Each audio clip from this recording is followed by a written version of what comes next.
Hello, I'm Stefan, and today I brought you a little something. This is a combo jack. I'm sure you've seen them. They allow you to connect both XLR or quarter-inch phone plugs to the same socket.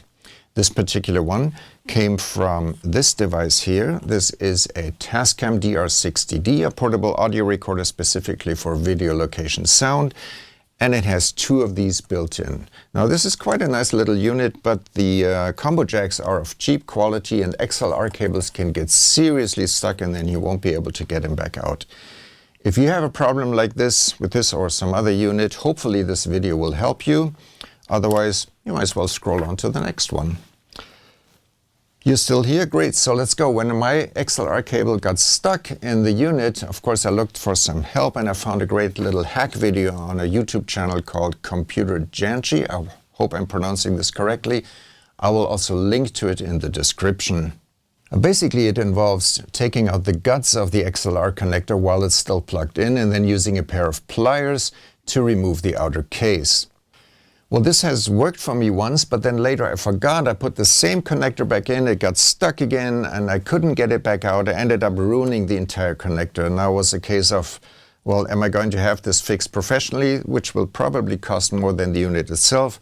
So I decided to tackle it myself. I found another video on a channel called Film Thingies. I'm going to link to that also in the description.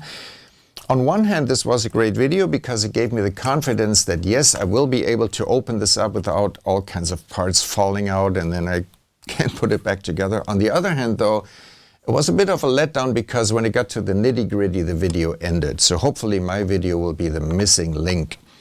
I didn't follow this entire procedure with the video camera because obviously I was busy soldering, but I did take some pictures along the way and I think this is all you need. So let's take a look. Obviously, the first thing you'll need is the spare part. Surprisingly, this is a Nutric connector. Surprising because this is a very good brand, but somehow this connector doesn't cut it. I'm in Germany. I got mine from Triplex Service. I dealt with them before. Great company. They ship very fast. Otherwise, you'll find the part when you search for Nutric NCJ9FI-H, which is the official part number. Of course, you also find a link to this in the description. When you open your unit, please don't scatter the screws all over the place like the guy in the video did. I recommend to get something like this to sort your screws properly as you disassemble the recorder. Then you can easily put it back together in reverse order when you're done. Here's the board removed from the unit. You can see how the latch on the right sits farther in. It's actually wobbly because the spring action no longer works.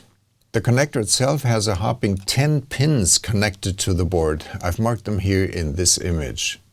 With a pair of needle nose pliers you can get at the outer 5 connections, I think, from the side, and I would recommend that you cut those off before desoldering them because that makes the rest come out much easier.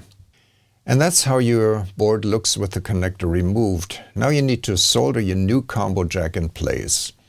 Here's my soldering job. It's not as neat as the original one, but no cold solder joints and everything actually works just fine. Now before you go, I will give you the most important tip. There are two kinds of XLR connectors, as you can see in this picture.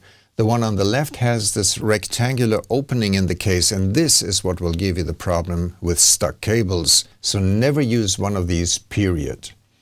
The one on the right doesn't have that, and the interesting thing is that it still locks, but the latch on the Tascam is perfectly able to release it properly. So make sure you always use a cable with this type of plug, then you will never have a problem with this combo jack again. So there you go, this looks perfect. You'd never know this is a spare part.